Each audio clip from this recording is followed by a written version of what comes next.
Hi friend, David here from Learn Stage Lighting, and in this video I'm so excited to talk to you about a really great topic, which is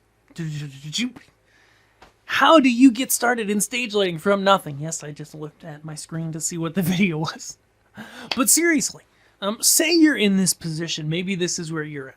You literally have no lights, no lighting experience. How do you get started?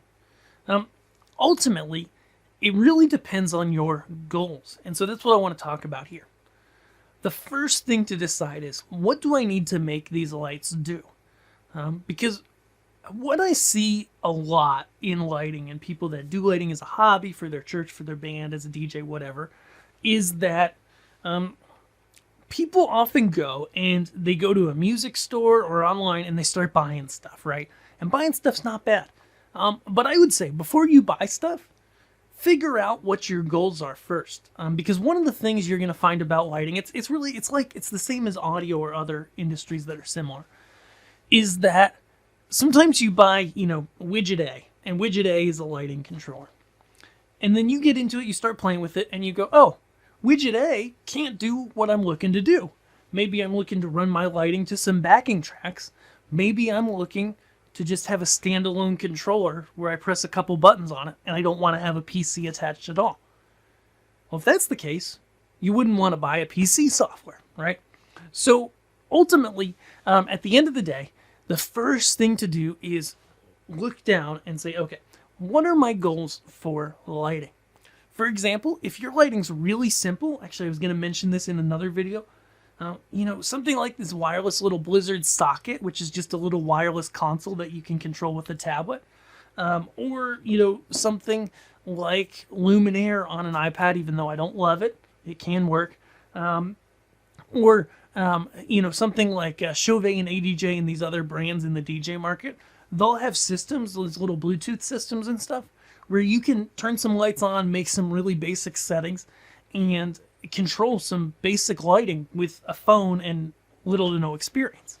Okay, these can all be great options, but ultimately, if you're just starting out with lighting, that's the first step, is say, okay, what do I want this lighting to do? Then, if you're lighting a stage, I always prioritize getting your front light right first and getting a really good even wash of light. Okay, getting that light on the people so that they can communicate to the audience what's going on. The performers, the preachers, actors, worship team, whoever.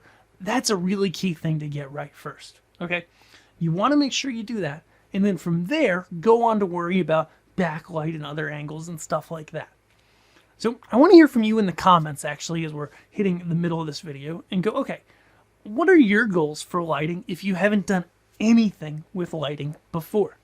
Okay, then besides lights, there's a few things you're going to need. Okay, like I mentioned, you need some way to control your lights. Well, a lot of lights, including this par I've got here, this is from Gamma LED Vision. I'll link to them below. They're great. You could go in on the menu of this light. I don't have it plugged in, but if it was, I could go in here and I can set up a color. I can set up some basic kind of changey, scenes. Not scenes, but just some automatic programs. And I could let this thing run. I could set it up as an uplight, set it up on a stage, whatever, and be done with it. But more often than not, if you have more than a few lights, you really want to get better control of them so that you can make a really cool show. Because ultimately, it's not more lights that make a show amazing, though that helps. It's going in and being really intentional about what you do with the lights, about how you make things work, about changes that you make to the lighting throughout your show, service, or DJ set, okay? And when you do that, that's what makes things interesting. So what's it take to get started? At the very base level, you need some sort of lighting console or software. Something like Intech DMX's is one that I recommend a lot, and we'll link to it below. You're going to need DMX cables. You'll come out of your lighting console to the first light, and on and on and on. More about wiring DMX here. And then you're going to need some sort of a stand for your lighting. Whether it's a T-bar, something that attaches to the top of a speaker, whatever, you'll need some clamps that fit and, that particular stand, whatever you end up going with. And then you're off to the races. It really is that simple. So if you're looking to get started with lighting and you literally have nothing, no experience, no knowledge, you're looking to get some lights, start simple. I recommend doing that. Buy some lights from a name brand. Okay, don't buy the off-brand stuff from Amazon. Please, please, please. It's more trouble than it's worth.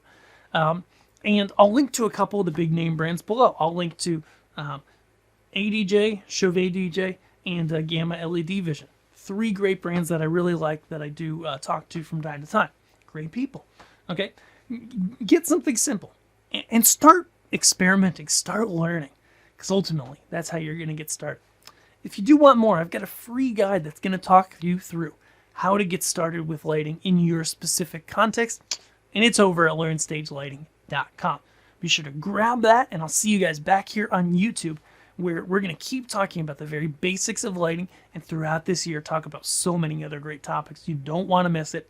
Hit subscribe to get the latest stuff, and hit that bell so we can notify you. Have a great day, and thanks for watching. See ya.